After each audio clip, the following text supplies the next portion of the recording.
Welcome to Defeat Your Cravings, hosted by Dr. Glenn Livingston, PhD. Glenn has held his doctorate in psychology for more than 30 years and is also a former multi-million-dollar consultant to the big food industry and uses his experience to help you defeat your cravings. This show will help you to focus on dramatically reducing cravings and leave the diet mentality behind, so you can more easily and effortlessly achieve your health, fitness, and body composition goals.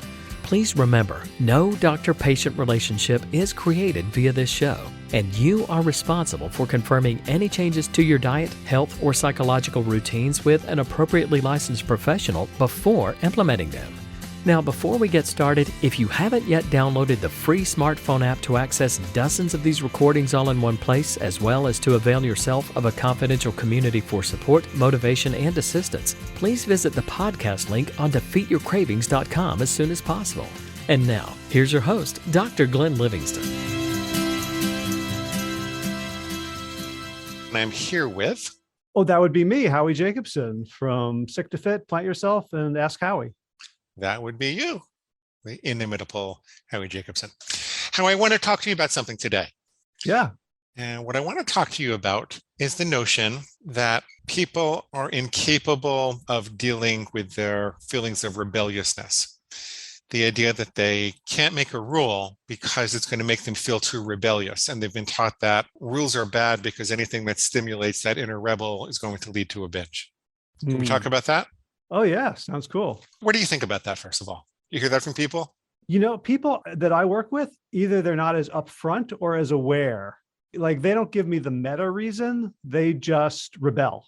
I think the people you're working with, maybe because of the way you're working with them, get to that realization. So I'm sure that I see the dynamic. I don't know that people can identify it and name it. It's a very common dynamic and explanation in the eating disordered community. Like eating disorder treatments and stuff, it's one philosophy that says that the way to work with eating disorders is to tell people that food rules are bad. They're a type of mental restriction which stimulates a binge due to rebelliousness, and you have to work around the rebelliousness. That's always bothered me. I've always felt like if you don't have any rules, then you don't know what you're aiming for. And if you don't know what you're aiming for, then you're probably going to hit something else. What's wrong with drawing a bullseye and trying to hit it? And if you don't hit it, what's wrong with assessing exactly by how much you missed and in what direction so that you have the appropriate feedback to aim better the next time? It's always this notion that you have to fuzzy up the bullseye and you can't really aim at a clear target vis-a-vis defining exactly how you want to be with a particular food. I've always thought that was wrong for the reasons I just described. I've always had the idea that there is this earlier developmental phase where it's kind of like the terrible twos that we all go through, where everybody knows who's had a kid that when they get to that, the answer to everything is no. No this, no that, no this, no that. You know that you have to be creative when you're working with 2-year-olds to get them to go in the car or eat their vegetables or go to the doctor or go to school. You got to be creative in how you talk to them, how you ask them things, because their initial reaction is going to be no. Luckily, that phase only lasts 20 or 30 years.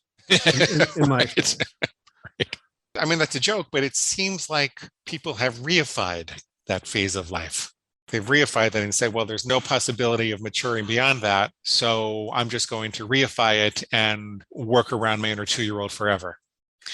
Then it hit me that rebelliousness is really no different than any other feeling. There are a lot of people who say, well, I'm too anxious. I have to overeat to get rid of the anxiety. Or I was too angry and I had to eat at this person. Or I'm too depressed and the only thing that gives me comfort is XYZ food. And it struck me that those types of statements, and so I'm too rebellious, I can't allow myself to do something that's going to make me feel more rebellious. What underlies all of those statements is a philosophy of life. And that philosophy of life is that I am at the mercy of my emotions. I need to do what I feel.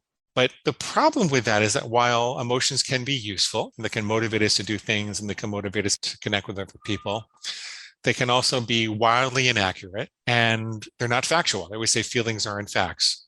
Most of the time, they're not factual. They can be a source of information, but relying on them as your primary source of information for important decision-making is a problem. I found that maturity involves a recognition of the fact that feelings aren't facts, and a shift to a life philosophy that says, I make important decisions with my head. I will consider my feelings. I will be aware of my feelings. In some circumstances, I will nurture my feelings. But when it comes to making important decisions, for example, about what to put in my mouth or not, or who to marry or how to live, I'm not going to solely go based upon my feelings. I'm going to adopt a way of life that says my intellect is in control, because my intellect is more reliable. My intellect is more capable of delaying gratification to make a more strategic and wise choice. My intellect is more capable of directing my life energy towards things that are going to genuinely serve me in the long run and my loved ones. And so I just see rebelliousness as falling into that whole paradigm. And it's just another part of the same problem where people are giving primacy to their emotions no matter what. And some people are surprised that a psychologist would say this, but I don't think our emotions should be given primacy no matter what. I think, well, all the things I said. So I think rebelliousness is just another feeling that we need to separate from and make food decisions with our head. And the only way to do that is to have a very clearly defined goal, so you can aim at it and get appropriate feedback to aim at it better the next time. What do you think? There's so much good in there that I've been taking furious notes, or cheerful notes. Furious. I can see a cartoonist making a furious note. Yeah. Go ahead. I've become friends with a cartoonist. It's really cool. Cool.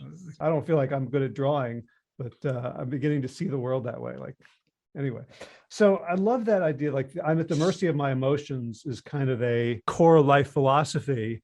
And, the way I frame it is there are emotions that I am unwilling to tolerate, right? Which then becomes kind of a statement for living. That becomes the decision. Like, one of the things that I've loved learning is for people to take responsibility for their actions, right? Instead of saying like, oh, a binge happened, like I chose to eat that Snickers bar. For me, it's part of the same language. Change passive to active language. Yeah. So like, I'm at the mercy of my emotions is the same thing as saying I am unwilling to feel certain emotions. I don't think of rebelliousness as an emotion so much as an interpretation. So a lot of people are very fused with their rebel status. We live in a society that has a love-hate relationship with rebellion. It's almost like our relationship with sex and sexuality. We have toxic forms of rebellion, just like, I'm going to get this pierced or that pierced. Rebellion in which I end up not being autonomous, but simply having 0 degrees of freedom because whatever the other person or institution says, then I have to rebel against it. What's underneath the rebellion? Perhaps it's a need for autonomy. I want to have more control over my life. That's, I think, the developmental stage of the terrible twos is, right? Like, if I don't go through that, then I never can individuate. Right. Right. But if I never get out of it, I never individuate either. Right. You're a slave to the rebelliousness, so you don't have your autonomy either.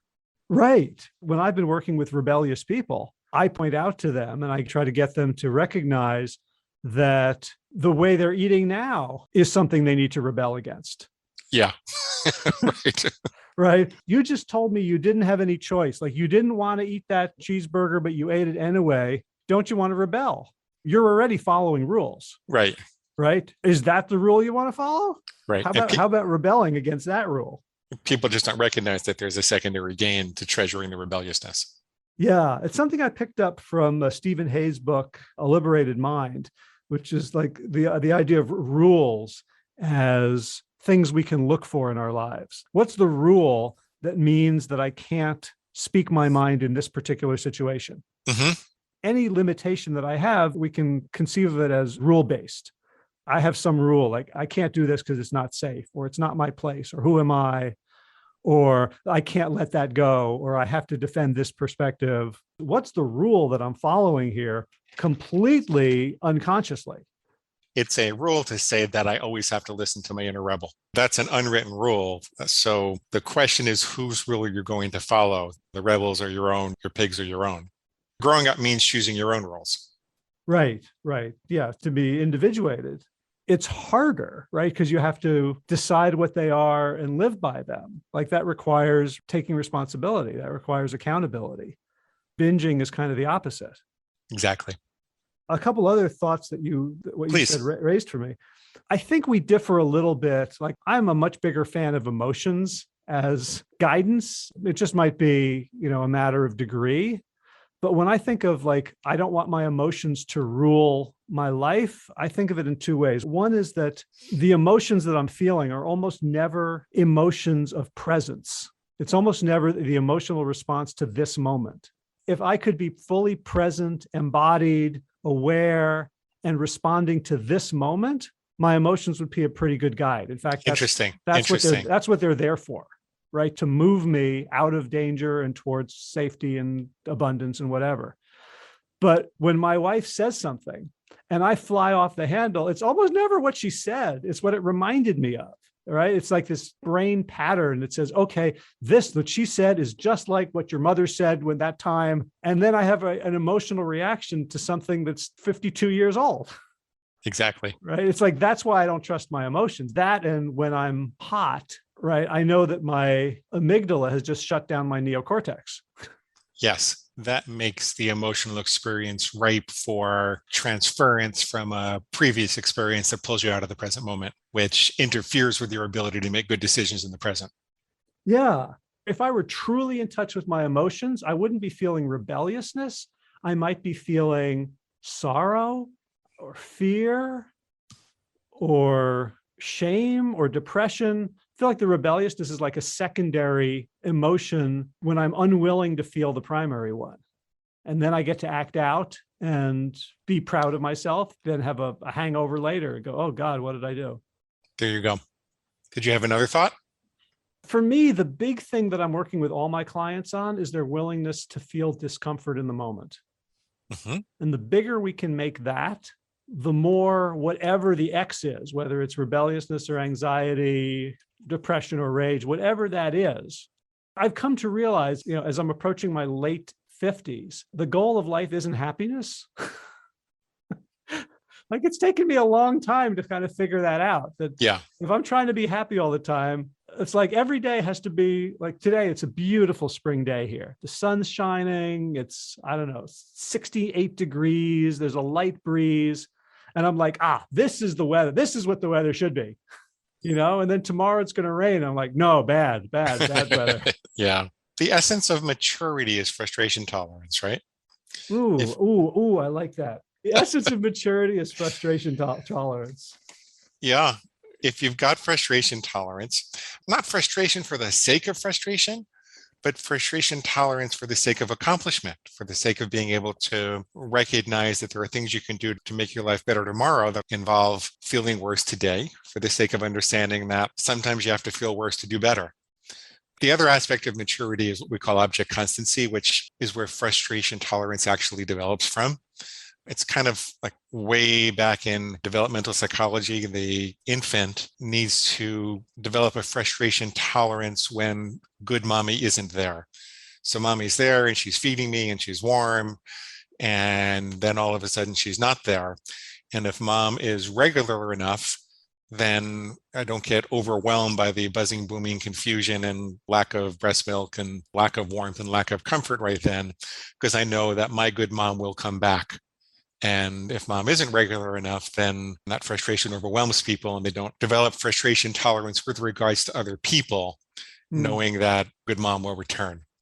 So when you try to help people in relationships, we would all like to think that we matured out of that, but virtually nobody has really totally matured out of that.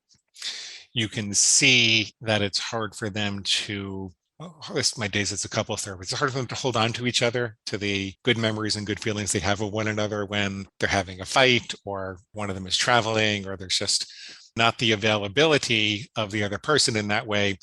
At that point, a lot of people often turn to an addiction because the reliability of gratification from a bottle of alcohol or a bag of chips, as horrible as it is, that bag of chips is always there for you, right? Yeah. Yeah. It's your toxic imitation of good mommy. Right. And so if you can develop a frustration tolerance and say, well, good mama's not here now, I'm okay by myself, and maybe there's some other good mamas around. They call that object constancy in the psychological literature. It's really just frustration tolerance with regards to people and relationships. So it makes me think that not binging might end up ultimately being a game of peekaboo. I could see a new technique developing. No, There's, like almost seriously, like, okay, this big juicy cheeseburger represents pleasure and comfort.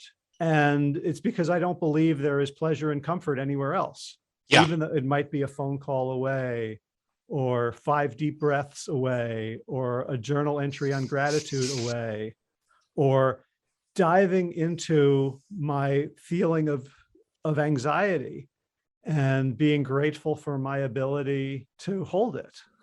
Like, all of those are strategies that I can reliably count on to comfort myself. Mm-hmm. And yet they often feel like peekaboo. They're not there. When they're not there, they don't exist anymore. Like, I can't tell you how many times in my life, and this is like recent, like in the last 2 weeks, I wish I could remember that certain types of breathing calms me down. Yeah. The problem is that we are so wired for comfort that our brains want to develop automaticity and like instantaneous gratifications that we have become accustomed to. Those tapes play automatically, and you really have to do everything you can to insert a space between stimulus and response, so you have the experience that you can be uncomfortable and not go for the bag of chips or the cheeseburger. Do one of the things that you suggested, which I am totally in favor of. Howie, I got to go in a second. I'm sorry. It's always a pleasure chewing the plant-based low-fat fat with you. Awesome. Okay, be well. Bye. Bye. And that brings us to the end of today's broadcast of Defeat Your Cravings, hosted by Dr. Glenn Livingston. Now, if you'd like to find out more about the products and services Dr. Glenn offers to help you dramatically reduce your cravings and stop overeating in 90 days or less, please visit defeatyourcravingscoaching.com. That's defeatyourcravingscoaching.com. Thanks.